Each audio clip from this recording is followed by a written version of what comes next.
Hi friends, welcome to ഐ+ training solutions. ഇന്നത്തെ ക്ലാസ്സിൽ നമ്മൾ ഡിസ്കസ് ചെയ്യാനായിട്ട് പോകുന്നത് ഇക്കഴിഞ്ഞ ജൂലൈയിൽ കണ്ടക്ട് ചെയ്ത സെറ്റ് ഇംഗ്ലീഷിന്റെ ക്വസ്റ്റ്യൻ പേപ്പർ അനാലിസിസ് ആണ്. ഓക്കെ, അപ്പോൾ സെറ്റ് ഇംഗ്ലീഷിന്റെ ക്വസ്റ്റ്യൻ പേപ്പർ അനാലിസിസ് ആണ് നമ്മൾ ചെയ്യുന്നത്. ജൂലൈ 2024 ക്വസ്റ്റ്യൻസ് ആണ് നമ്മൾ നോക്കുന്നത്. റെഡി അല്ലേ? അപ്പോൾ ഇതിന്റെ മുൻപ് നമ്മളൊരു സെക്ഷൻ ചെയ്തിട്ടുണ്ടായിരുന്നു, ഒരു പാർട്ട് ചെയ്തിട്ടുണ്ടായിരുന്നു. അതിനകത്ത് നമ്മൾ 8 ചോദ്യങ്ങൾ കംപ്ലീറ്റ് ചെയ്തിട്ടുണ്ടായിരുന്നു. The queen of Gorboduc. Gorboduc എന്ന് പറയുന്ന പ്ലേയില് ക്യൂനായിട്ട് അപ്പിയർ ചെയ്യുന്നത് ആരാണ്? Marcella, Hermione, Cloten and Videna. Okay, Videna എന്ന പേരിലും വിദേന എന്നുള്ള പേരിലും ഈ ഒരു ക്യാരക്ടറിനെ കാണാൻ സാധിക്കും. വിദേന എന്നുള്ളതാണ് കറക്റ്റ് ആയിട്ടുള്ള ഒരു പ്രൊനൗൺസിയേഷൻ ആയിട്ട് നമുക്ക് മനസ്സിലാക്കാൻ പറ്റുന്നത്. ഓക്കെ, അപ്പോൾ മാസല, ഹെർമിയോൺ, ക്ലോട്ടിൻ, അതേപോലെ തന്നെ വിദേന. ഓക്കെ, അപ്പൊ ഇതാണ് ചോദ്യം. അപ്പൊ നോക്കി, 9ാമത്തെ ചോദ്യമാണ്. അപ്പം 8 ചോദ്യങ്ങളിൽ നമ്മൾ ഒത്തിരി ഡിഫിക്കൽട്ട് ആയിട്ടുള്ള ചോദ്യങ്ങൾ കണ്ടില്ല ഇല്ലേ? ഒരു ചോദ്യം ഉണ്ടായിരുന്നു നമുക്ക് ഫ്രോസ്റ്റിന്റെ കവിതയിൽ നിന്നുള്ള ഒരു ചോദ്യം. അതായിരുന്നു കുറച്ച് ബുദ്ധിമുട്ടെന്ന് നമുക്ക് മനസ്സിലാക്കാൻ പറ്റുന്നത്. കാരണം കവിതയിലെ വരികളൊന്നും പലരും ബൈഹേർട്ട് ചെയ്ത് വെച്ചിട്ട് പോവില്ല. അങ്ങനൊരു ചോദ്യം നമുക്ക് ഉണ്ടായിരുന്നു. അപ്പൊ ഇത് നോക്കി, ഗോർബഡക്കിലെ ക്യൂനായിട്ട് നമ്മൾ കൺസിഡർ ചെയ്യുന്നത് വിദേനായാണ് കേട്ടോ. വിദേന, ഗോർബഡക്കിലെ ക്യൂൻ ആരാണ്? വിദേന. ഇതങ്ങ് മനസ്സിലാക്കി വെച്ചോണേ. അറിയാത്തവർ ചെയ്യേണ്ടത് ക്യൂൻ ഓഫ് ഗോർബഡക് ആരാണ് എന്നുള്ള രീതിയിൽ എഴുതി തന്നെ പഠിക്കുക. വിദേന എന്നുള്ളതാണ് ആൻസർ ആയിട്ട് വരുന്നത്. അടുത്ത നോക്കിയാലോ, നിങ്ങൾക്ക് നല്ല പരിചയമുള്ള ക്യാരക്ടറാണ് ഡോക്ടർ ഫോസ്റ്റസ്. അറിയത്തില്ലേ ഡോക്ടർ ഫോസ്റ്റസിനെ?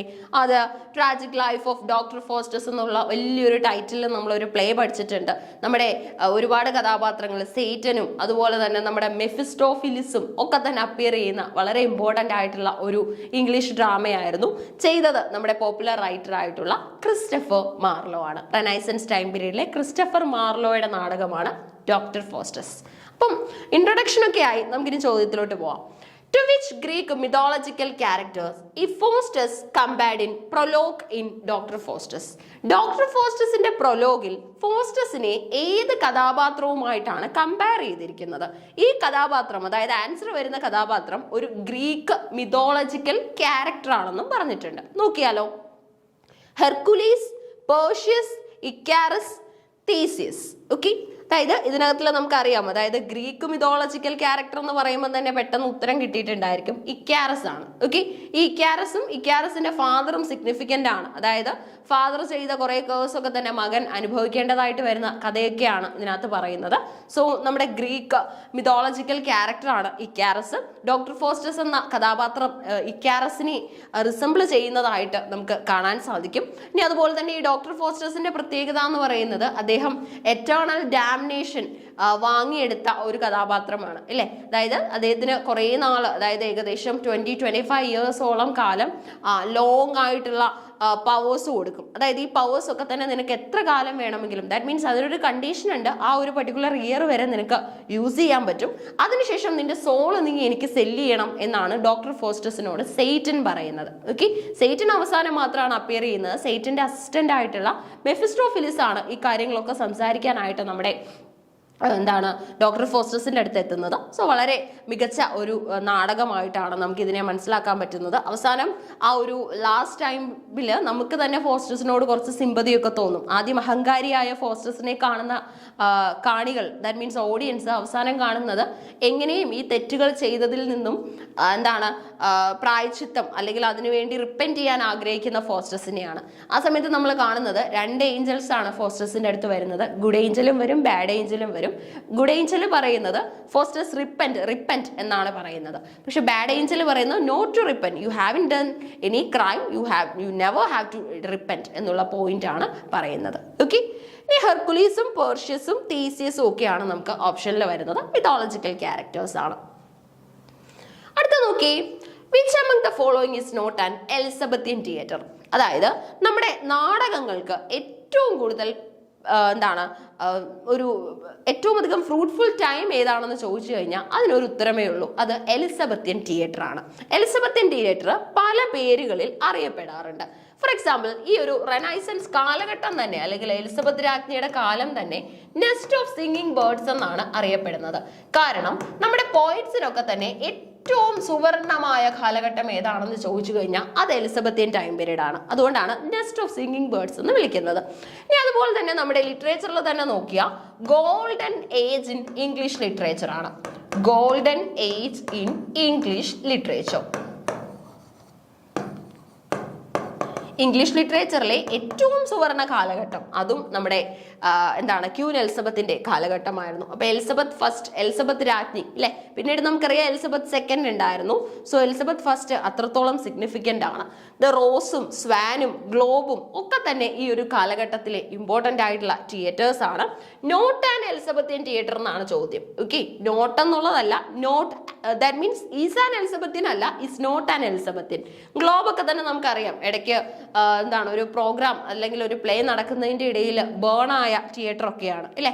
അതുപോലെ തന്നെ നമ്മുടെ വില്യം ഷേക്സ്പിയറിനും അതുപോലെ തന്നെ ഷേക്സ്പിയറിന്റെ കോ ആക്ടേഴ്സിനും ഒക്കെ തന്നെ പാർട്ട്ണർഷിപ്പ് ഉള്ള തിയേറ്ററുകളും നമുക്ക് ഉണ്ടായിരുന്നു. ആരൊക്കെയായിരുന്നു വില്യം ഷേക്സ്പിയറിന്റെ കോ ആക്ടേഴ്സ് എന്ന് പറയുന്നത്? ഹെമിങ്ങും അതുപോലെ തന്നെ കോണ്ടലും. ഓക്കെ, ഹെമിങ്ങും കോണ്ടലും ആയിരുന്നു ആ ഒരു ഫെലോ ആക്ടേഴ്സ് എന്ന് പറയുന്നത്. ഇവർ ചേർന്നിട്ടാണ് നമ്മുടെ ഷേക്സ്പിയറിന്റെ ആദ്യത്തെ ഫോളിയോ, അതായത് ഫസ്റ്റ് ഫോളിയോ പബ്ലിഷ് ചെയ്തത്. പലപ്പോഴും എല്ലാ ചോദ്യ പേപ്പറിലും കാണും ഫസ്റ്റ് ഫോളിയോയുടെയും സെക്കൻഡ് ഫോളിയോയുടെയും ഒക്കെ പബ്ലിക്കേഷൻ ഇയർ. ഫസ്റ്റ് ഫോളിയോ 1623 ഇനി സെക്കൻഡ് ഫോളിയോ വരുന്ന വർഷം 1632. ഓക്കെ, ഈ 2 വർഷങ്ങളിലായിട്ടാണ് നമ്മുടെ റൈറ്ററിന്റെ, അതായത് വില്യം ഷേക്സ്പിയറിന്റെ ഫോളിയോസ് ഒക്കെ തന്നെ പബ്ലിഷ് ആയത്. അപ്പൊ നോക്കിയേ, not and Elizabethan theatre, the Rose, Swan, Globe, the royal opera. Answer വരുന്നത് ദ റോയൽ ഒപ്പേറയാണ്. അതായത് നമ്മൾ ഡീറ്റെയിൽ ആയിട്ട് എലിസബത്തിയൻ തിയേറ്റർ പഠിക്കുന്നുണ്ട് സെറ്റ് ഇംഗ്ലീഷിന്റെ സിലബസിൽ. അതിനകത്ത് പറഞ്ഞു പോകുന്നുണ്ട് ഏതൊക്കെയാണ് ഇമ്പോർട്ടന്റ് ആയിട്ടുള്ള എലിസബത്തിയൻ തിയേറ്ററുകൾ എന്ന്. ആ ഒരു ലിസ്റ്റ് മനസ്സിലാക്കിയവർക്ക് തന്നെ ആൻസർ ചെയ്യാൻ പറ്റും. ഡയറക്റ്റ് ക്വസ്റ്റ്യൻ ആയിരുന്നു.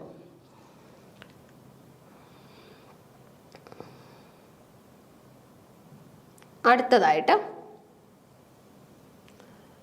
To wretched, rash, intruding, fool. That means കുറച്ച് ബാഡ് വേർഡ്സ് ഒക്കെ തന്നെ അഡ്രസ് ചെയ്തിരിക്കുകയാണ്. Whom does Hamlet address in this line? ആരെയാണ് നമ്മുടെ ഹാംലെറ്റ് ഈ വരികളിൽ ഇങ്ങനെ അഡ്രസ് ചെയ്തിരിക്കുന്നത്? Polonius, Rosencrantz, Guildenstern, Claudius. അങ്ങനെയാണെങ്കിൽ ഇവരൊക്കെ ആരാണ് എന്നുള്ളതാണ് ആദ്യം മനസ്സിലാക്കേണ്ടത് ഇല്ലേ. അതായത് ആ ചില ക്യാരക്ടേഴ്സിനെ ഒന്നും കുറച്ച് പേർക്ക് കാണുന്നവർക്ക് പരിചയം ഉണ്ടാവില്ല. അപ്പൊ നമ്മൾ ഈ ക്ലാസ് ചെയ്യുന്നത് ആർക്ക് വേണ്ടിയാ? എല്ലാവർക്കും വേണ്ടിയാ അല്ലെ. അപ്പൊ അതുകൊണ്ട് തന്നെ സിമ്പിൾ ആയിട്ടുള്ള കാര്യങ്ങളും കൂടെ നമ്മൾ ഇതിന്റെ ഭാഗമായിട്ട് ആഡ് ചെയ്യുന്നുണ്ടാവും. അപ്പൊ അതറിയാവുന്നവർക്ക് പ്ലീസ് വെയിറ്റ്. ഓക്കെ, അപ്പൊ നമുക്ക് ഈ ഒരു ക്യാരക്ടേഴ്സിനെ നമുക്കൊന്ന് പരിചയപ്പെടാം. അപ്പൊ നമ്മുടെ ഒഫീലിയയുടെ ഫാദർ ആണ് ശരിക്കും പറഞ്ഞ പൊളോണിയസ്. ഓക്കെ, ഇനി അതുപോലെ തന്നെ റോസൻക്രാൻസ് എന്ന് പറയുന്നത് റോസൻക്രാൻസും ഗിൽസ്റ്റേണും ഹാംലെറ്റിന്റെ കുട്ടിക്കാലത്തെ കൂട്ടുകാരാണ്, ചൈൽഡ്ഹുഡ് ഫ്രണ്ട്സ് ആണ്. ഹാംലെറ്റിന്റെ അങ്കിൾ ആണ്, അതായത് ജെർട്രൂഡിനെ, ഹാംലെറ്റിന്റെ അച്ഛൻ, അതായത് ദാറ്റ് മീൻസ് കിങ് ഹാംലെറ്റ് മരിച്ചതിന് ശേഷം ഹാംലെറ്റിന്റെ അമ്മയായ ജെർട്രൂഡിനെ മാരി ചെയ്യുന്ന ഹാംലെറ്റിന്റെ അങ്കിൾ ആണ് ക്ലോഡിയസ് എന്ന് പറയുന്നത്. Okay, Claudius. അപ്പൊ ഇത്രയും കഥാപാത്രങ്ങളെ നിങ്ങൾക്ക് മനസ്സിലായല്ലോ. കഥാപാത്രങ്ങൾ ക്ലിയർ ആണ്. ഹാംലെറ്റ് ആരുടെ നാടകമാണെന്ന് ചോദിച്ചാൽ വില്യം ഷേക്സ്പിയറിന്റെ നാടകമാണ്. ഏറ്റവും ലോങ്സ്റ്റ് ആയിട്ടുള്ള പ്ലേ ഏതാണെന്ന് ചോദിച്ചാൽ അതിനുള്ള ആൻസറും ഹാംലെറ്റ് തന്നെയാണ്. ഓക്കെ, അപ്പം wretched, rash, intruding, fool എന്ന് ഹാംലെറ്റ് വിളിച്ചത് പൊളോണിയസിനെയാണ്. ഓക്കെ, ഒഫീലിയയുടെ അച്ഛനായ പൊളോണിയസിനെയാണ്. ഒഫീലിയയും ഹാംലെറ്റും തമ്മിലുള്ള ഒരു ഡീപ്പ് ലവ് സ്റ്റോറി ഒക്കെ തന്നെ ഇതിനകത്തിൽ പറയുന്നുണ്ട്. ഇനി മറ്റൊരു ചോദ്യം എന്ന് പറയുന്നത് Hamlet is an artistic failure. കേട്ടിട്ടില്ലേ ഈ sentence? Hamlet is an artistic failure. അതായത് ഈ നാടകം ഒരു പരാജയമായിരുന്നു എന്ന് പറയുന്നത് ആരാണെന്ന് നോക്കിക്കോണം. ഷേക്സ്പിയറിന്റെ നാടകം ഒരു ഹാംലെറ്റ് ഒരു ആർട്ടിസ്റ്റിക് ഫെയിൽവർ ആണെന്ന് പറയാൻ ധൈര്യം കാണിച്ച ആ റൈറ്ററാണ് T.S. Eliot. T.S. Eliot ആണ് ഇങ്ങനെ സംബോധന ചെയ്തിരിക്കുന്നത്. ഇനി അതുപോലെ തന്നെ മനസ്സിലാക്കേണ്ട കാര്യം ഹാംലെറ്റിന് ദാറ്റ് മീൻസ് ഹാംലെറ്റ് എന്ന് പറയുന്ന വില്യം ഷേക്സ്പിയറിന്റെ നാടകത്തിൽ നിന്നും പ്രചോദനം ഉൾക്കൊണ്ട് ഒരു അഡാപ്റ്റേഷൻ വന്നിട്ടുണ്ട്. നമുക്ക് മോഡേൺ റൈറ്റർ ആയിട്ടുള്ള നമ്മുടെ ടോം സ്റ്റോപ്പാഡിന്റെ നാടകമാണ് റോസൻക്രാൻസ് ആൻഡ് ഗിൽസ്റ്റേൺ ആർ ഡെഡ് എന്നാണ് ആ വർക്കിന്റെ പേര്. ഓക്കെ, അപ്പൊ അത് എഴുതാനുള്ള പ്രചോദനം ഹാംലെറ്റ് ആണ്. വില്യം ഷേക്സ്പിയറിന്റെ ഹാംലെറ്റിൽ നിന്നും അഡാപ്റ്റേഷൻ ഉണ്ടായതാണ് ടോം സ്റ്റോപ്പാഡിന്റെ റോസൻക്രാൻസ് ആൻഡ് ഗിൽസ്റ്റേൺ ആർ ഡെഡ് എന്ന് പറയുന്ന നാടകം. ഈ നാടകത്തിന്റെ പ്രത്യേകത എന്താണെന്ന് വെച്ച് കഴിഞ്ഞാൽ നമ്മുടെ ഷേക്സ്പിയറിന്റെ നാടകത്തിൽ ഹാംലെറ്റിന്റെ കളിക്കൂട്ടുകാരായിട്ട് മാത്രം ചെറിയ റോളിൽ എത്തിയ മൈനർ ക്യാരക്ടേഴ്സ് ആയിട്ട് എത്തിയ കഥാപാത്രങ്ങളെ മേജർ റോളിൽ എടുത്ത് ചെയ്യുന്ന ഒരു നാടകമാണ്. ഓക്കെ, അപ്പൊ 13ാമത്തെ ചോദ്യം ഒന്ന് നോക്കിയാലോ. മാക്സിമം ക്വസ്റ്റ്യൻസിലോട്ട് നമുക്ക് പോവാം. അതായത് ക്വസ്റ്റ്യൻസ് പ്ലസ് നമുക്ക് എന്താ സിഗ്നിഫിക്കൻറ്റ്, അതിന്റെ എക്സ്പ്ലനേഷൻ, അത് രണ്ടും ഒരേപോലെ നടന്നു കഴിഞ്ഞാൽ we succeed. The line remembrance of things past appears in sonnet number. അതായത് നമുക്കറിയാം HSC ഇംഗ്ലീഷ് ഒക്കെ തന്നെ നമ്മൾ പ്രതീക്ഷിച്ചിരിക്കുന്ന ഒരു സമയമാണ് അല്ലെ. അതുകൊണ്ട് തന്നെ HSST ഇംഗ്ലീഷിലേക്കുള്ള നമ്മുടെ ഒരു ചുവടുവയ്പ്പാണ് ശരിക്കും പറഞ്ഞാൽ സെറ്റ് ഇംഗ്ലീഷ് ക്രാക്ക് ചെയ്യുക എന്ന് പറയുന്നത്, അല്ലെങ്കിൽ സെറ്റ് എക്സാം ക്രാക്ക് ചെയ്യുക എന്ന് പറയുന്നത്, സ്റ്റേറ്റ് എലിജിബിലിറ്റി ടെസ്റ്റ് അല്ലെ. ഹയർ സെക്കൻഡറി അധ്യാപകരാകാനായിട്ട് നിങ്ങളെ മോൾഡ് ചെയ്യുന്ന ഒരു എക്സാം ആണ് ഇല്ലേ. അപ്പൊ ഇത് അതിന്റെ ഒരു ക്വാളിഫയിങ് എക്സാം ആണ്. അപ്പൊ സെറ്റ് എക്സാം ക്വാളിഫൈ ആയി ഇരുന്ന് കഴിഞ്ഞാൽ നമുക്ക് വളരെ കോൺഫിഡൻസോടുകൂടി HSST വിളിക്കുന്ന സമയത്ത് എഴുതാനായിട്ട് സാധിക്കും. ഒരുപാടൊന്നും ലോങ് ഗ്യാപ്പ്, ഒരുപാട് കാലമൊന്നും നമുക്കിനി അതിനായിട്ട് കാത്തിരിക്കേണ്ട ആവശ്യമില്ല. അപ്പൊ അതിനുവേണ്ടി ചെയ്യേണ്ടത് എന്താണെന്ന് വെച്ച് കഴിഞ്ഞാൽ ആ ഒരു സെറ്റ് എക്സാം ക്രാക്ക് ചെയ്ത് വെക്കുക. കാരണം HSST വിളിച്ച സമയത്തുള്ള സെറ്റ് എക്സാം എഴുതാമെന്ന് വെച്ച് കഴിഞ്ഞാൽ ആ സമയത്ത് നമുക്കറിയാം, ലോജിക്കലി ചിന്തിച്ച് കഴിഞ്ഞാൽ തന്നെ എക്സാം വിളിച്ചതിൻ്റെ തൊട്ട് മുൻപുള്ള സെറ്റ് എക്സാം എന്ന് പറയുമ്പോൾ ഒരു പക്ഷേ ഡിഫിക്കൽറ്റി ലെവലൊക്കെ കുറച്ചും കൂടെ കൂടുതലായിരിക്കും. അപ്പോൾ ഇപ്പോഴേ അത് ക്രാക്ക് ചെയ്ത് വെച്ച് കഴിഞ്ഞാൽ നിങ്ങൾ സേഫാണ്. അതുകൊണ്ട് സെറ്റ് ക്രാക്ക് ചെയ്ത് തന്നെ വെക്കുക. PGയും B.Edഉം ഉള്ളവർ ഉറപ്പായിട്ടും സെറ്റും കൂടെ ക്വാളിഫൈ ചെയ്തിരിക്കണം. ഓക്കെ, കേട്ടിട്ടിൽ നിർത്തരുത്. The line remembrance of things past. Okay, the line remembrance of things past appears in sonnet number. Okay, അതായത് ഏത് സോണറ്റിലാണ് റിമംബറൻസ് ഓഫ് തിങ്സ് പാസ്റ്റ് എന്ന് പറയുന്ന ഒരു ലൈൻ അപ്പിയർ ചെയ്യുന്നത് എന്നാണ് ചോദിച്ചിരിക്കുന്നത്. ഓക്കെ, അതായത് the remembrance of things past, അതായത് നമ്മുടെ ഷേക്സ്പിയറിന്റെ തന്നെ ഒരുപാട് സോണറ്റുകൾ നമുക്ക് എക്സിസ്റ്റ് ചെയ്യുന്നുണ്ട്. അപ്പം സോണറ്റ് നമ്പർ 13ലാണ് ഈ ലൈൻസ് അപ്പിയർ ചെയ്യുന്നത്. 154 സോണറ്റുകളാണ് ഷേക്സ്പിയർ ചെയ്തിട്ടുള്ളത്. എത്ര സോണറ്റാ? 154 സോണറ്റ്. കുറെ ടൈപ്സ് ഓഫ് സോണറ്റുകളുണ്ട്. എന്നാലും ഏറ്റവും സിഗ്നിഫിക്കൻ്റ് എന്ന് പറയുന്നത് ഫസ്റ്റ് വൺ ഇറ്റാലിയൻ സോണറ്റ് ആണ്. ഇനി ഇതേപോലെ തന്നെ പ്രത്യേകത അർഹിക്കുന്നതാണ് ഇംഗ്ലീഷ് സോണറ്റ്. ഓക്കെ, ഇപ്പൊ ഇംഗ്ലീഷ് സോണറ്റും ഇറ്റാലിയൻ സോണറ്റുമാണ് ഏറ്റവും സിഗ്നിഫിക്കൻ്റ് ആയിട്ടുള്ളത്. ഇറ്റാലിയൻ സോണറ്റ് അറിയപ്പെടുന്നത് പെട്രാർക്കിന്റെ പേരിലാണ്. ഓക്കെ, പെട്രാർക്ക് എന്ന് പറയുന്ന റൈറ്ററിന്റെ പേരിലാണ് ഈ സോണറ്റ് അറിയപ്പെടുന്നത്. ഇംഗ്ലീഷ് സോണറ്റ് അറിയപ്പെടുന്നത് നമ്മുടെ ഷേക്സ്പിയറിന്റെ പേരിലാണ്. ഓക്കെ, ഷേക്സ്പിയറിന്റെ പേരിൽ അറിയപ്പെടുന്ന സോണറ്റ് ആണ് ഇംഗ്ലീഷ് സോണറ്റ്. ഇനി അതുപോലെ തന്നെ റൈം സ്കീം ഒക്കെ ചോദിക്കാറുണ്ട്. നമ്മൾ ഇംഗ്ലീഷ് സോണറ്റിന് ABCD EF GG എന്നൊക്കെ പറയും. ഇനി അതുപോലെ തന്നെ സോണറ്റിന് എത്ര വരികൾ ഉണ്ടെന്നൊക്കെ ചോദിച്ചു കഴിഞ്ഞാൽ നമുക്കറിയാം 14 വരികളാണുള്ളത്. സെസ്റ്ററ്റ് വരാറുണ്ട്. ഇനി അതുപോലെ തന്നെ നമുക്ക് ഓരോ ലൈൻസിനെയും ഇല്ലേ, ഇപ്പോൾ ഒരു സോണറ്റിന്റെ കേസിൽ അതിന്റെ ആദ്യ ഭാഗങ്ങളിൽ പ്രശ്നവും അതുപോലെ തന്നെ അവസാന ലൈനുകളിൽ അതിനുള്ള പരിഹാരവുമായിരിക്കും പരാമർശിച്ചിട്ടുണ്ടാവുന്നത്. അപ്പോൾ 18, 30, 136, 129 30ാം സോണറ്റാണ് റിമംബറൻസ് ഓഫ് തിങ്സ് പാസ്റ്റിനെ കുറിച്ച് പറയുന്നത്. അടുത്ത് നോക്കിയാലോ. The phrase dazzling darkness is an example of. ഈ ഡാസ്ലിംഗ് ഡാർക്ക്നെസ് എന്ന് പറഞ്ഞാൽ എന്താ? ഡാർക്ക്നെസ് എന്ന് പറയുമ്പോൾ നിങ്ങൾക്കറിയാം ഇരുട്ട്. എന്താ ഡാസ്ലിംഗ് എന്ന് പറഞ്ഞാൽ? ഷൈനിങ്. ഡാസ്ലിംഗ് എന്ന് പറഞ്ഞാൽ ഷൈനിങ്. നമ്മൾ ഷൈനിങ് സ്റ്റാർസ് എന്നൊക്കെ പറയുന്ന പോലെ. Okay, shining. ഡാർക്ക്നെസ് എന്ന് പറഞ്ഞാൽ നമുക്കറിയാം അല്ലേ, ഫുൾ ബ്ലാക്ക് ആ ഒരു പിക്ചറാണ് നമുക്ക് കിട്ടുന്നത്. അപ്പം ബ്ലാക്കിൽ ഷൈനിങ് ഉണ്ടാവുമ്പം അത് സത്യം പറഞ്ഞാൽ ഒരു സോർട്ട് ഓഫ് ഓക്സിമോറോൺ അല്ലേ. അതായത് ഒന്നിന്റെ ഓപ്പോസിറ്റ് ആണ് മറ്റേത്. അപ്പൊ ഇത് മെറ്റോണമി ആണോ, ഓക്സിമോറോൺ ആണോ, കയസ്മസ് ആണോ, അതോ അനാഫോറ ആണോ എന്ന് ചോദിച്ചിട്ടുണ്ട്. ഇതൊക്കെ തന്നെ നമ്മൾ പോയിട്രിയിൽ ഉപയോഗിക്കുന്ന വ്യത്യസ്തമായിട്ടുള്ള ഫിഗേഴ്സ് ആണ്. ഫിഗേഴ്സ് ഓഫ് സ്പീച്ച് ആയിട്ടോ അതുപോലെ തന്നെ നമ്മുടെ ഓർണമെന്റേറ്റീവ് ലാംഗ്വേജ് ഒക്കെ കൊണ്ടുവരാൻ വേണ്ടി നമ്മൾ ഉപയോഗിക്കും. ഇപ്പൊ ഡാസ്ലിംഗ് ഡാർക്ക്നെസ് എന്നൊക്കെ പറയുമ്പോൾ തന്നെ ആ ഒരു വേർഡ് നമ്മളിൽ ക്യാച്ചിങ് ആയിട്ട് നിൽക്കും. അപ്പൊ ഇങ്ങനെയുള്ള വാക്കുകളൊക്കെയാണ് പലപ്പോഴും കവിതകൾക്ക് നമ്മൾ തിരഞ്ഞെടുക്കാറുള്ളത്. ഓക്കെ, അപ്പൊ എന്താണെന്ന് പറഞ്ഞേ? ഡാസ്ലിംഗ് ഡാർക്ക്നെസ് വരുന്നത് ഒരു ഓക്സിമോറോൺ ആണ്. Okay, oxymoron. അപ്പൊ ഇതുപോലെ തന്നെ കൂടുതൽ ഓക്സിമോറോണിനുള്ള ഉദാഹരണങ്ങളൊക്കെ ഒന്ന് കണ്ടെത്തി വെക്കണം. സാധാരണയായിട്ട് ഏറ്റവും പോപ്പുലർ ആയിട്ടുള്ള എക്സാമ്പിൾസ് ഇപ്പൊ ഏത് ഓർണമെന്റേറ്റീവ് ലാംഗ്വേജ് അല്ലെങ്കിൽ ഫിഗർ ഓഫ് സ്പീച്ച് ആണെങ്കിലും അതിനകത്തെ പോപ്പുലർ എക്സാമ്പിൾ അതുപോലെ തന്നെ ചോദിക്കാറുണ്ട്. ഇപ്പൊ ഡാസ്ലിംഗ് ഡാർക്ക്നെസ് ഒക്കെ തന്നെ നമ്മൾ എപ്പോഴും ഓക്സിമോറോണിനുള്ള ഏറ്റവും നല്ല ഉദാഹരണമായിട്ട് പഠിച്ചു വെക്കും. അത് അതുപോലെ ചോദിക്കും. സോ നിങ്ങൾക്ക് വലിയ ബുദ്ധിമുട്ട് വരില്ല. കുറച്ച് എക്സാമ്പിൾസ് ഒന്ന് വർക്ക്ഔട്ട് ചെയ്ത് കഴിഞ്ഞാൽ ആ ഒരു മാർഗ്ഗം നമുക്ക് സേഫ് ആണ്. ഓക്കെ, അപ്പൊ ഈ ഒരു 14 ചോദ്യം നിങ്ങളെ ബുദ്ധിമുട്ടിക്കാതെ തന്നെ കടന്നുപോയി എന്ന് വിശ്വസിക്കുന്നു. അപ്പം കൃത്യമായിട്ട് തന്നെ സെറ്റിന് പ്രിപ്പയർ ചെയ്തിട്ട് പോയിട്ടുള്ളവർക്ക് 14 ഈ ഒരു 12 എണ്ണം വരെയൊക്കെ ശരിയാക്കാനായിട്ട് പറ്റിയിട്ടുണ്ടാവും.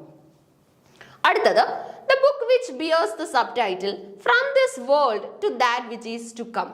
ഓക്കെ, അപ്പൊ ദേ പേരെന്താന്ന് നോക്കി, from this world to that which is to come. ഇത് ആരുടെ വർക്കാണ്, അല്ലെങ്കിൽ ഇത് ആരുടെ വർക്ക് ആണെന്നല്ല, ഈ ഒരു വർക്കിന്റെ റിയൽ ടൈറ്റിൽ എന്താണ്, അതായത് ഈ തന്നിരിക്കുന്നത് ഒരു സബ് ടൈറ്റിൽ ആണ്, from this world to that which is to come എന്ന് പറയുന്നത്. ഇതിന്റെ കറക്റ്റ് ടൈറ്റിൽ എന്താണ്? Gulliver's Travels, Divine Comedy, Pilgrim's Progress, അതുപോലെ തന്നെ ഡോക്ടർ ഫോസ്റ്റേഴ്സ്. ഇതെനിക്ക് തോന്നുന്നു നിങ്ങൾക്ക് സിഗ്നിഫിക്കൻ്റ് ആണ്, ഈസിയാണ്. ഫോസ്റ്റേഴ്സ് അല്ലെന്ന് നിങ്ങൾക്ക് തന്നെ അറിയാം. ഇനി ഗലിവേഴ്സ് ട്രാവൽസിന് അങ്ങനെ ഒരു സബ് ടൈറ്റിൽ ഇല്ല. ഇനി മറ്റൊരു കൺഫ്യൂഷൻ സാധാരണ കുട്ടികളിൽ കിടക്കാൻ സാധ്യത ഡിവൈൻ കോമഡി ആണോ അതോ പിൽഗ്രിംസ് പ്രോഗ്രസ് ആണോ എന്നായിരിക്കും. സോ അതായത് രണ്ടെണ്ണം എലിമിനേറ്റ് ചെയ്യാൻ പറ്റി, രണ്ടെണ്ണമേ ഇപ്പോൾ ഉള്ളൂ. അപ്പൊ അങ്ങനെയാണെങ്കിൽ തന്നെ നിങ്ങൾക്ക് ഒന്ന് ആലോചിച്ച് കഴിഞ്ഞാൽ മനസ്സിലാക്കാൻ പറ്റും. From this world to that which is to come എന്നാണ് പറയുന്നത്. അതായത് ഈ പിൽഗ്രിംസ് പ്രോഗ്രസ്സിൽ നമുക്കുള്ള ഒരു ക്യാരക്ടറാണ് ക്രിസ്ത്യൻ എന്ന് പറയുന്നത്. ക്രിസ്ത്യനും ക്രിസ്ത്യന്റെ വൈഫായ ക്രിസ്റ്റീനയും അതുപോലെ തന്നെ അവരുടെ കുട്ടികളും ഒക്കെ ഇതിനകത്ത് വരുന്നുണ്ട്. ഈ ഒരു വർക്കിന് 2 പാർട്ടാണുള്ളത്. ആദ്യ ഭാഗത്ത് ക്രിസ്ത്യൻ ഒറ്റയ്ക്കാണ് എക്ലസിയാസ്റ്റിക്കൽ സിറ്റിയിലേക്ക്, അതായത് അനശ്വരതയിലേക്കുള്ള യാത്ര പോകുന്നത്. ഇനി രണ്ടാമത്തെ പാർട്ടിൽ, ബുക്കിന്റെ 2ാം ഭാഗത്തിൽ നമ്മൾ മനസ്സിലാക്കുന്നുണ്ട് ക്രിസ്ത്യനോടൊപ്പം ഇപ്പോൾ ഒരുപാട് ആൾക്കാരുണ്ട്. ക്രിസ്ത്യൻ്റെ നെയ്ബേഴ്സ് ഉണ്ട്, വൈഫുണ്ട്, കുട്ടികളുണ്ട്, എല്ലാവരും ചേർന്നാണ്, ഒരു വലിയൊരു ക്രൗഡാണ് ഈ യാത്ര പോകുന്നത്. ഈ യാത്ര പോകുന്നതിൻ്റെ ഇടയിൽ ഇവർ പല പല കഥാപാത്രങ്ങളെ കാണുന്നുണ്ട്. അതായത് ഫിയർ എന്നും ട്രൂത്ത് എന്നും ഗ്രഡ്ജ് എന്നും എനിമിറ്റി എന്നും ഒക്കെ പേരിലുള്ള, ഹോപ്പ് എന്നും സ്ട്രെങ്ത് എന്നും ഒക്കെ പേരിലുള്ള പല പല കഥാപാത്രങ്ങളെ ഇവർ കാണുന്നുണ്ട്. എവറി മാൻ, ഹാപ്പിനെസ്, ഓക്കെ, ഇവരൊക്കെ ഈ കഥാപാത്രങ്ങളാണ്. അപ്പൊ ഇവരെയൊക്കെ മീറ്റ് ചെയ്യുന്നതിൻ്റെ ഇടയിൽ ക്രിസ്ത്യൻ പല പല ലെസൺസും പഠിക്കുന്നുണ്ട്. ക്രിസ്ത്യന്റെ കയ്യിൽ അത്രത്തോളം റിലീജിയസ് ഫെയ്ത്ത് ആണുള്ളത്. അവൻ ആ ഒരു വിശ്വാസത്തിലാണ് യാത്ര മുന്നോട്ട് പോകുന്നത്. ഓക്കെ, അപ്പൊ ഇതൊക്കെയാണ് ഈ ഒരു തീം വരുന്നത്. അതുകൊണ്ട് തന്നെ സബ് ടൈറ്റിൽ പെട്ടെന്ന് നിങ്ങൾക്ക് ക്യാച്ചിങ് ആയിട്ട് തോന്നും. പിൽഗ്രിംസ് പ്രോഗ്രസിന്റെ കഥ അറിയാവുന്നവർക്ക് പെട്ടെന്ന് ആൻസർ ചെയ്യാൻ പറ്റിയിട്ടുണ്ടായിരിക്കും. ഗലിവേഴ്സ് ട്രാവൽസ് നമ്മുടെ ജോണതൻ സ്വിഫ്റ്റിന്റെ വർക്കാണ്. ലില്ലിപുട്ട് അടക്കം 4 പ്ലേസസിലേക്കാണ് നമ്മുടെ ലെമുവൽ ഗലിവർ യാത്ര പോകുന്നത്. ഓക്കെ, ലെമുവൽ ഗലിവർ ആണ് അവിടുത്തെ അഡ്വഞ്ചറർ ഇല്ലേ. അപ്പൊ ഈ യാത്രകൾക്കൊക്കെ അവസാനം നമ്മുടെ ലെമുവൽ തിരിച്ച് ഇംഗ്ലണ്ടിൽ വരും. എന്നിട്ട് ഇംഗ്ലണ്ടിൽ വന്നതിന് ശേഷം മാത്രമേ പുതിയ യാത്ര തുടങ്ങത്തുള്ളൂ, പുതിയ എക്സ്പെഡിഷൻ നടത്തത്തുള്ളൂ. ഒരു യാത്ര തുടങ്ങി യാത്രയുടെ അവസാനം ഇംഗ്ലണ്ടിൽ തിരിച്ചു വരും, വീണ്ടും ഇംഗ്ലണ്ടിൽ നിന്ന് ആ ഒരു പ്ലേസിലേക്ക് യാത്ര പോകും, മടങ്ങി വരും. ആ ഒരു പ്രോസസ്സാണ്. ഓക്കെ, ഡിവൈൻ കോമഡി ഡാൻറ്റേയുടെയാണ്. ഡാൻറ്റേസ് ഡിവൈൻ കോമഡി നമ്മൾ ഒരുപാട് വട്ടം കേട്ടിട്ടുള്ളതാണ്. പിൽഗ്രിംസ് പ്രോഗ്രസ് ജോൺ ബണ്ണിയന്റെയാണ്. ഡോക്ടർ ഫോസ്റ്റേഴ്സ് വരുന്നത് ക്രിസ്റ്റഫർ മാർലോയുടെയാണ്.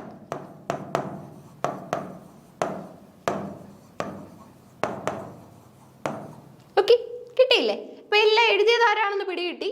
ഇനിയും സബ് ടൈറ്റിലാണ് ഇത്തവണ ചോദിച്ചത്. അപ്പം നമുക്ക് ബാക്കിയുള്ള വർക്കൊക്കെ തന്നെ സബ് ടൈറ്റിലുകൾ ഉള്ള വർക്കുകൾ ഒന്ന് മനസ്സിലാക്കി പോകണം. അപ്പം അതിന് ചെയ്യാൻ പറ്റുന്നത് നമ്മൾ തന്നെ ഓരോ വർക്ക് ഇൻ ഡീറ്റെയിൽ പഠിക്കും. ഇൻ ഡീറ്റെയിൽ പഠിക്കുന്ന സമയത്ത് പോപ്പുലർ സബ് ടൈറ്റിലൊക്കെ വരുന്ന വർക്കുകൾ നമ്മൾ കൂടുതൽ പ്രയോറിറ്റിയിൽ പറയാറുണ്ട്. ആ സമയത്ത് നോട്ട് ചെയ്ത് വെക്കണം. ഓക്കെ, അടുത്ത നോക്കി. അപ്പൊ ഈ പിൽഗ്രിംസ് പ്രോഗ്രസ് നമുക്ക് ഡീറ്റെയിൽ സ്റ്റഡിക്ക് പറഞ്ഞിട്ടുണ്ടായിരുന്നു സിലബസിൽ. അത് തന്നെയാണ് ചോദ്യം ചോദിച്ചിരിക്കുന്നത്. അതുകൊണ്ട് തന്നെ ഇൻഡയറക്റ്റ് ചോദ്യമാണെന്നൊന്നും നമുക്ക് ക്ലെയിം ചെയ്യാൻ പറ്റില്ല. പിൽഗ്രിംസ് പ്രോഗ്രസ് ഡീറ്റെയിൽ ആയിട്ട് കഥ പഠിക്കുന്ന കൂട്ടത്തിൽ നമ്മൾ അതിന്റെ സബ് ടൈറ്റിലും പറഞ്ഞു പോകാറുണ്ട്. നോക്കി, the poem which ends with the lines. അടുത്തത് പോയത്തിൽ നിന്നുള്ള ലൈനാണ്. 2ാമത്തെ ചോദ്യമാണ് അല്ലെ, പോയത്തിൽ നിന്ന് തന്നെയുള്ളത്. At last he rose and twitched his mantle blue tomorrow to fresh woods and pastures new. Okay, അപ്പൊ ഏത് കവിതയുടെ അവസാന ലൈനാണ് which ends with the lines? Okay, ഇതിൽ ഏതോ ഒരു കവിത അവസാനിക്കുന്നത് at last he rose and twitched his mantle blue tomorrow to fresh woods and pasture new എന്നുള്ള ലൈനിലാണ്.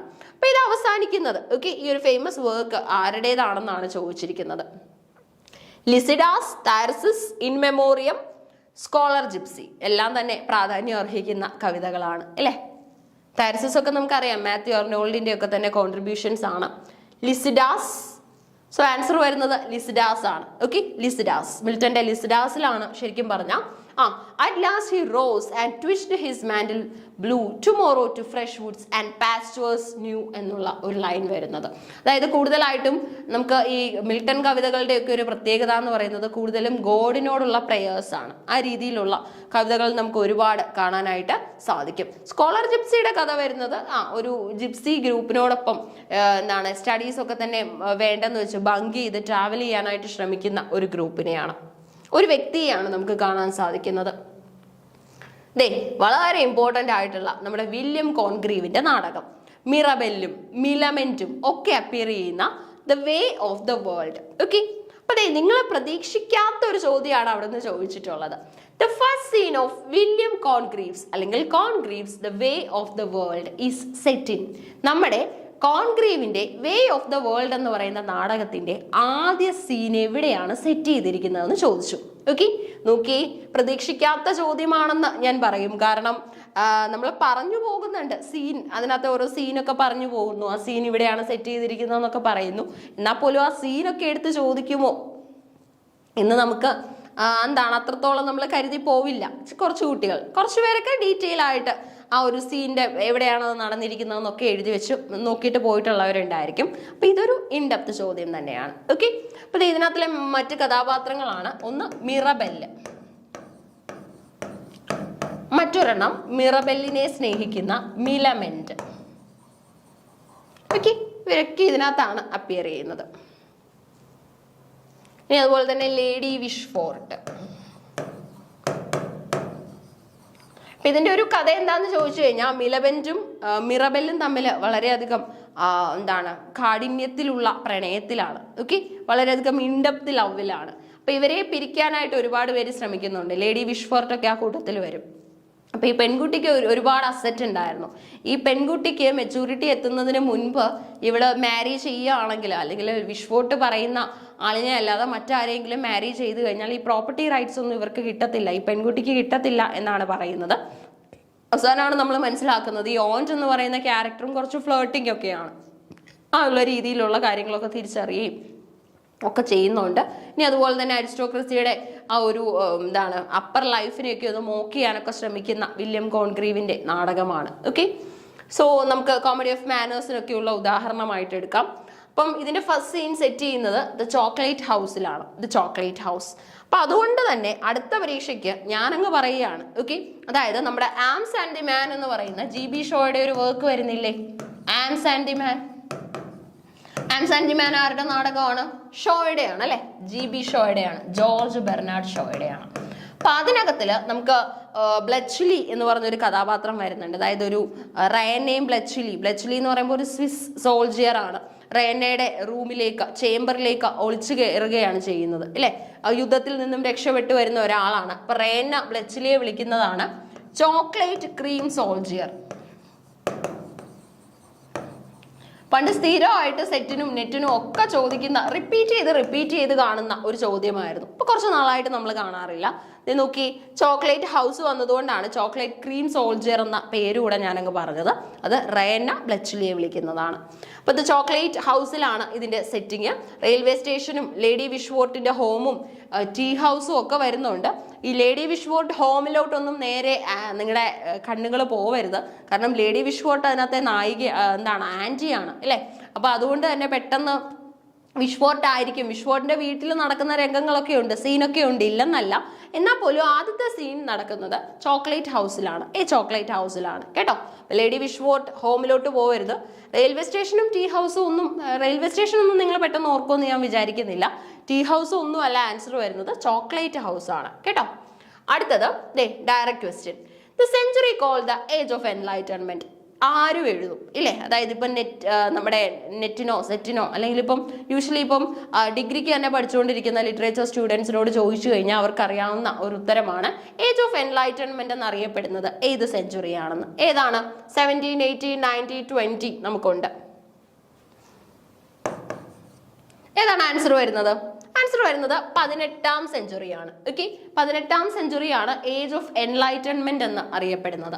കാരണം നമുക്കറിയാം ഈ ഒരു സമയത്ത് നമുക്ക് ഒരുപാട് റൈറ്റേഴ്സ് ഒക്കെ ഉണ്ടായിരുന്നു. അതുപോലെ തന്നെ നമുക്ക് പീരിയോഡിക്കൽസ് ഒക്കെ പോപ്പുലറൈസ് ചെയ്യാനായിട്ട് അഡീസണും സ്റ്റീലും ഒക്കെ തന്നെയുള്ള ഒക്കെ തന്നെ ഉള്ള ഒരു കാലഘട്ടമായിരുന്നു. അപ്പം വളരെ വ്യത്യസ്തമായിട്ടുള്ള ഒരു ടൈമായിരുന്നു. ഒരുപാട് കോൺട്രിബ്യൂഷൻസ് നമുക്ക് വന്നിട്ടുള്ള ഒരു സെഞ്ചുറിയാണ് 18ാം സെഞ്ചുറി. ഹോൾ ലിറ്ററേച്ചർ പരിശോധിച്ചാലും നമുക്ക് ഒരുപാട് കോൺട്രിബ്യൂഷൻസ് കിട്ടും. ബ്രിട്ടീഷ് ലിറ്ററേച്ചറിലും നമുക്ക് വ്യത്യസ്തമായിട്ടുള്ള കോൺട്രിബ്യൂഷൻസ് ഈ സമയത്ത് വരുന്നുണ്ട്. ഓക്കെ, അതായിരുന്നു 18ാമത്തെ ചോദ്യം. 19ാമത്തെ ചോദ്യം ഒന്ന് നോക്കി. മിസ്സസ് മാലപ്രോപ്പ് നമുക്ക് വളരെയധികം അറിയാവുന്ന അല്ലെങ്കിൽ പോപ്പുലർ ആയിട്ടുള്ള ഒരു കഥാപാത്രമാണ് ഈ മിസ്സസ് മാലപ്രോപ്പ്. ഈ മിസ്സസ് മാലപ്രോപ്പ് ഏത് നാടകത്തിലെ കഥാപാത്രമാണെന്നാണ് ചോദിച്ചിരിക്കുന്നത്. ഡയറക്റ്റ് ക്വസ്റ്റ്യൻ ആണിത്. Okay, Mrs Malaprop is a character in Sheridan's play. ഷെറിഡന്റെ ഏത് പ്ലേയിലെ കഥാപാത്രമാണ് മിസ്സസ് മാലപ്രോപ്പ്? ചിലപ്പം മിസ്സസ് മാലപ്രോപ്പിനെ സൃഷ്ടിച്ച നാടകകൃത്ത് ആരാണ് എന്ന് ചോദിക്കാനും സാധ്യതയുണ്ട്. ഓക്കെ, സ്കൂൾ ഫോർ സ്കാൻഡൽ വരുന്നുണ്ട്, ക്രിട്ടിക്, റൈവൽസ്, അതുപോലെ തന്നെ ദ ക്യാമ്പ്. ഇതൊക്കെ തന്നെ നമ്മുടെ ഷെറിഡന്റെ തന്നെ വർക്കാണ്. സ്കാൻഡൽ, അതുപോലെ തന്നെ നമുക്ക് പോപ്പുലർ ആയിട്ടുള്ള വർക്ക് കാണാം, ക്രിട്ടിക്. ഓക്കെ, ചിലതൊക്കെ തന്നെ നാടകങ്ങളുടെ പേരൊന്നും അല്ല, നമുക്ക് പീരിയോഡിക്കൽസിന്റെ ഒക്കെ പേര് തന്നിട്ടുണ്ട്. അപ്പൊ ഇതിന്റെ ആൻസർ വരുന്നത് റൈവൽസ് ആണ്. ഓക്കെ, വളരെയധികം കൃത്യമായിട്ട് പഠിച്ചിട്ട് പോകേണ്ട ഒരു നാടകമാണ് റൈവൽസ് എന്ന് പറയുന്നത്. മിസ്സസ് മാലപ്രോപ്പ് എന്ന കഥാപാത്രത്തിലൂടെ പോപ്പുലർ ആയ ഒന്നാണ് മാലപ്രോപ്പിസം. അതായത് ഈ ഒരു നാടകം എഴുതുന്ന സമയത്ത് ഷെറിഡനോ അല്ലെങ്കിൽ ഈ കഥാപാത്രം മിസ്സസ് മാലപ്രോപ്പോ പോപ്പുലറായി വരുന്ന സമയത്ത് ഒന്നും തന്നെ ഇങ്ങനെ ഒരു പ്രയോഗം നമുക്കില്ലായിരുന്നു. എന്നാൽ പിന്നീട് നമുക്ക് ലിറ്ററേച്ചറിൽ വന്ന ഒരു പ്രയോഗമാണ് മാലപ്രോപ്പിസം എന്ന് പറയുന്നത്.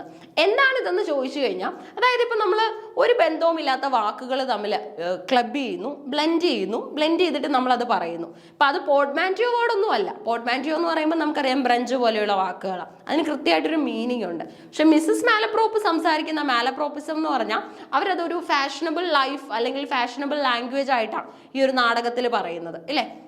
അപ്പം ഇതിനകത്ത് നമ്മൾ കാണുന്നത് എന്താണെന്ന് വെച്ച് കഴിഞ്ഞാൽ, ഇതിനകത്താണ് ക്യാപ്റ്റൻ ആബ്സല്യൂട്ട് അടക്കമുള്ള കഥാപാത്രങ്ങളൊക്കെ വരുന്നത്. അതുപോലെ തന്നെ എൻസൈൻ ബിവർലി എന്നുള്ള പേരിൽ നമ്മുടെ ക്യാപ്റ്റൻ ആബ്സല്യൂട്ട് മിസ്സസ് മാലപ്രോപ്പിന്റെ വീട്ടിൽ കയറുന്നതും ഒക്കെ വളരെ രസകരമായിട്ടാണ് ചിത്രീകരിച്ചിട്ടുള്ളത്, അല്ലേ? അപ്പൊ ഇവിടെ നമുക്ക് കാണാൻ പറ്റുന്നത് മിസ്സസ് മാലപ്രോപ്പ് എന്ന കഥാപാത്രത്തിനെയാണ്. ഓക്കെ, നമ്മുടെ ഹീറോയുടെ ആന്റി ആയിട്ടാണ് മിസ്സസ് മാലപ്രോപ്പ് വരുന്നത്. അപ്പൊ ഈ ഓണ്ടിന്റെ പ്രത്യേകത എന്ന് പറഞ്ഞു കഴിഞ്ഞാൽ ഫാഷനബിൾ വേർഡ്സ് മാത്രമേ സംസാരിക്കത്തുള്ളൂ. ഇതൊന്നും തമ്മിൽ നമുക്ക് ഒരു മീനിങ് കിട്ടത്തില്ല എന്ന് പറഞ്ഞാൽ ഈ മിസ്സസ് മാലപ്രോപ്പ് സംസാരിക്കുന്ന വേർഡ്സിനൊന്നും തന്നെ കൃത്യമായിട്ടൊരു മീനിങ് ഉണ്ടാവില്ല, ഒരു കൃത്യമായിട്ടുള്ള റെപ്രസെൻറ്റേഷൻ ഉണ്ടാവില്ല. അതുകൊണ്ട് തന്നെയാണ് ഇങ്ങനെയുള്ള വാക്കുകൾ അങ്ങോട്ടും ഇങ്ങോട്ടും യൂസ് ചെയ്ത് ബ്ലണ്ടേഴ്സ് പറയുന്ന. അതുകൊണ്ടാണ് ശരിക്കും പറഞ്ഞാൽ മിസ്സസ് മാലപ്രോപ്പ് എന്ന് പറഞ്ഞ ഒരു കഥാപാത്രം നമുക്ക് വന്നത്. അപ്പൊ ഈ കഥാപാത്രത്തിന്റെ ലാംഗ്വേജ് യൂസേജിലൂടെയാണ് ലിറ്ററേച്ചറിൽ മാലപ്രോപ്പിസം എന്ന് പറയുന്ന ഒരു ഐഡിയയും കൂടെ നിന്നത്. ഓക്കെ, അപ്പൊ ഈ ഒരു ഐഡിയയുടെ പേര് ചിലപ്പോൾ ചോദിക്കാൻ ചാൻസ് ഉണ്ട്, മാലപ്രോപ്പിസം. അപ്പൊ ഈ മാലപ്രോപ്പിസം എന്ന് പറയുന്ന ഐഡിയ പോപ്പുലറൈസ് ചെയ്ത നാടകം ഏതാണെന്ന് ചോദിച്ചാൽ അതിന്റെ ഉത്തരം റൈവൽസ് ആണ്. റൈവൽസ് എഴുതിയത് ആരാണെന്ന് ചോദിച്ചു കഴിഞ്ഞാൽ അതിന്റെ ആൻസർ വരുന്നത് RB ഷെറിഡൻ ആണ്. ഓക്കെ, RB ഷെറിഡൻ ആണ്. ഇനി ഈ RB ഷെറിഡൻ അല്ലെങ്കിൽ ഏത് പ്ലേ റൈറ്റിന്റെ അല്ലെങ്കിൽ ഡ്രമാറ്റിസ്റ്റിന്റെ നാടകത്തിലൂടെയാണ് മാലപ്രോപ്പിസം എന്ന ഐഡിയ ലിറ്ററേച്ചറിൽ ഒറിജിനേറ്റ് ചെയ്തത് എന്ന് ചോദിച്ചു കഴിഞ്ഞാൽ അതിന്റെ ആൻസർ വരുന്നതും ഷെറിഡൻ ആണ്. അപ്പൊ പല രീതിയിൽ ചോദിക്കാം. മാലപ്രോപ്പിസം ഏത് നാടകത്തിലാണ് വന്നത്? അത് നമ്മുടെ റൈവൽസിലാണ്. റൈവൽസിലെ കഥാപാത്രമാണ്, അതായത് നമ്മുടെ ഹീറോയിന്റെ ആൻഡ് ആണ് മിസ്സസ് മാലപ്രോപ്പ്. ഈ ഒരു നാടകം ഇതിന്റെ പിന്നിലുള്ള ഡ്രമാറ്റിസ്റ്റ് ആരാണെന്ന് ചോദിച്ചു കഴിഞ്ഞാൽ ആൻസർ വരുന്നത് ഷെറിഡൻ ആണ്. ഓക്കെ, അങ്ങനെ നമ്മൾ ഈ ഒരു ക്ലാസ്സിലെ 19 ക്വസ്റ്റ്യൻസ് ഡിസ്കസ് ചെയ്ത് കഴിഞ്ഞു. So keep learning. Thank you.